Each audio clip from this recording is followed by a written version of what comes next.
Imagine a relationship so stable, so predictable, that for over a century, it was the gold standard of global diplomacy. I'm talking about the 5,500-mile border between the United States and Canada. It's the longest undefended border in the world. It's not just a line on a map, it's a multi-billion-dollar economic nervous system. But something has shifted. If you've been watching the headlines lately, you might think it's just another political spat.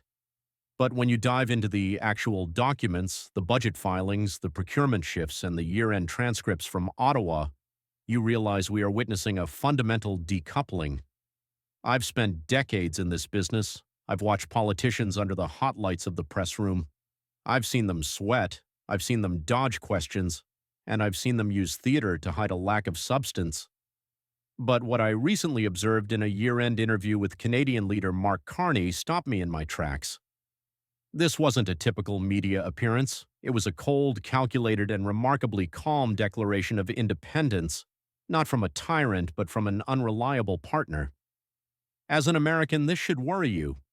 Whether you are a taxpayer in Ohio, a business owner in Texas, or someone worried about your mortgage rates in Florida, the stability of our northern neighbor is directly tied to your pocketbook.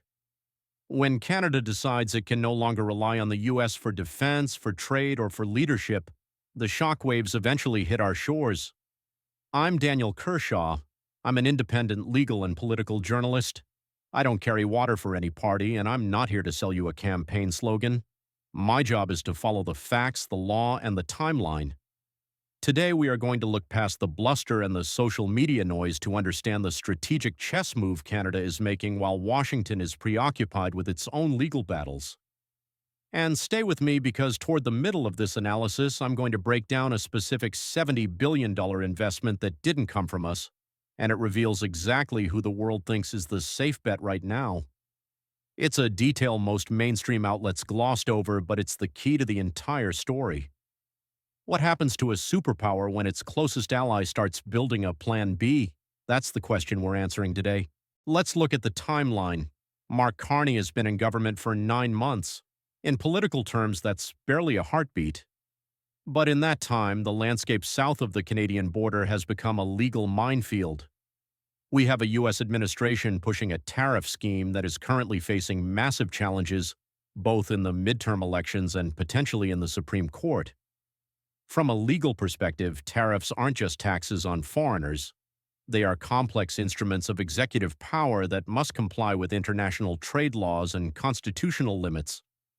When the interviewer asked Carney if Canada's plan was simply to wait Trump out, he didn't give the usual diplomatic fluff. He didn't talk about hope or dialogue. He spoke about discipline. Carney's response was a masterclass in strategic lawfare. He stated that Canada would not rush into a bad deal. Why? Because every week that passes, Canada is diversifying. If you look at the filings, Canada is aggressively developing its own internal economic strategy and strengthening ties with every continent except ours. For those of you who care about the rule of law, this is the big idea. Stability is the most valuable currency in the world. When the U.S. legal system is perceived as being in a state of flux, where tariffs can be imposed by tweet and then tied up in court for years, the indispensable nation starts looking very dispensable. If you're a tax-paying American, you might think, why does it matter if Canada waits? It matters because trade is a two-way street. If Canada builds new supply chains with the EU or the ASEAN bloc while we are tied up in litigation, those jobs and those billions of dollars don't just wait for us to get our act together. They leave for good. Carney isn't raising his voice. He isn't pounding the podium. He is simply stating a fact. Time is on their side. In the world of high-stakes negotiation, the person who doesn't need the deal today has all the leverage. Right now, Washington is acting like it has all the power, but Ottawa is acting like it has all the time. Now let's get into the human moment of this story. If you work in manufacturing or for a defense contractor in the U.S., you need to pay very close attention to this next part. For generations, literally since the end of World War II, Canada's defense strategy was simple: buy American. The statistics are staggering. According to Carney, roughly 70 cents of every Canadian defense dollar used to flow south of the border. We're talking about American contractors, American jobs, and American systems. This arrangement wasn't just about planes and tanks, it was a physical manifestation of trust. You don't let another country build your entire defense infrastructure unless you trust them with your life. But Carney just announced an $80 billion investment in military capability, and the how is more important than the how much. That money is being redirected, it's being spent in Canada to build Canadian industry and Canadian jobs. When you read past the headlines and look at the procurement documents, this is what we call a sovereignty play. Canada has concluded that the era of relying on a reliable ally is over. They aren't doing this because they want to spend billions building their own domestic defense industry from scratch. That's expensive and difficult. They are doing it because they feel they have no choice. Think about what this means for the American worker. When we treat allies like adversaries, we don't just lose their friendship, we lose their business. Those defense contracts are the backbone of many American communities. From a legal and historical perspective, this is a five-alarm fire. We are watching the dismantling of a century-old security architecture because the security part of the deal is no longer guaranteed. Carney didn't frame this as a threat, he framed it as a necessity. He's telling his people and the world that Canada can no longer afford to be dependent on a partner that changes its mind every 4 years. If you're a taxpayer, you're seeing the trust premium we used to enjoy simply evaporate.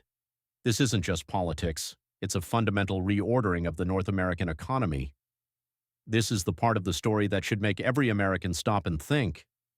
Most of our news cycles are dominated by what's happening in D.C., but the rest of the world is voting with its feet and its wallets. Carney dropped a detail that I had to double-check because it seemed too significant to be true.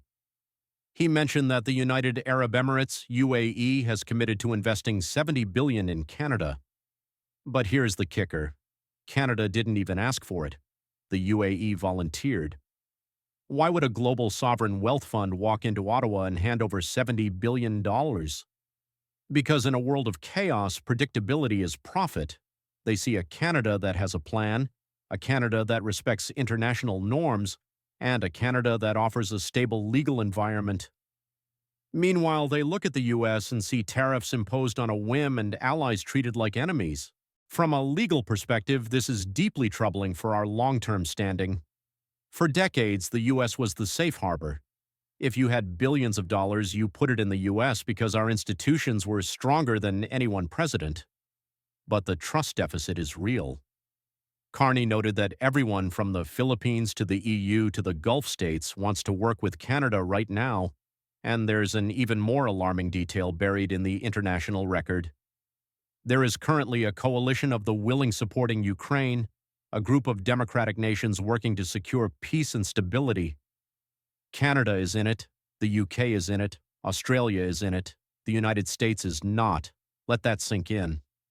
For the first time in the post-war era, the democratic world is organizing itself to solve a major global crisis, and they are doing it without us.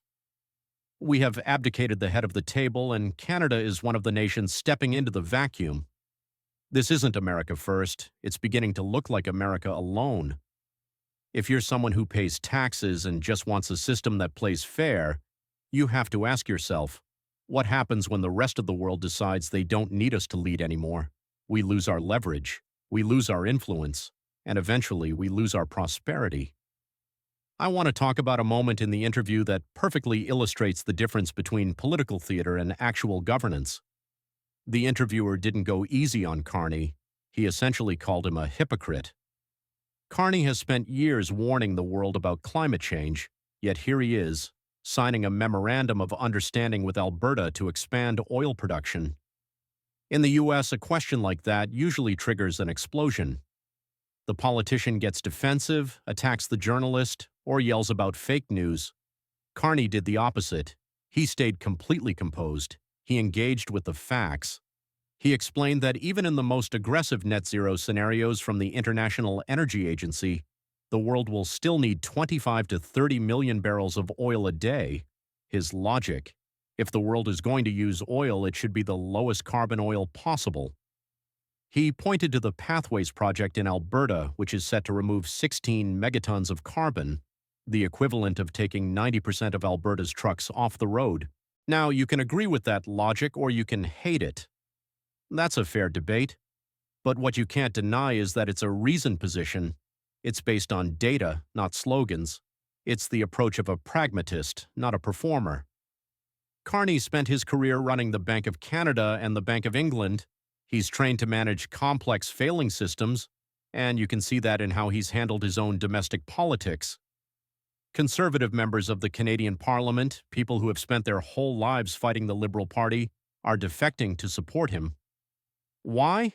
Not because they were bribed, but because they've concluded that in a moment of crisis, the country needs a grown-up in the room. They are putting national interest over partisan tribalism. Can you imagine that happening here?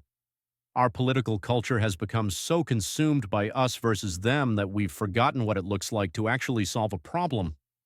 Watching this pragmatism in action from the outside is frankly a bit painful. It reminds us of what politics could be if we took the job of governing as seriously as we take the job of campaigning.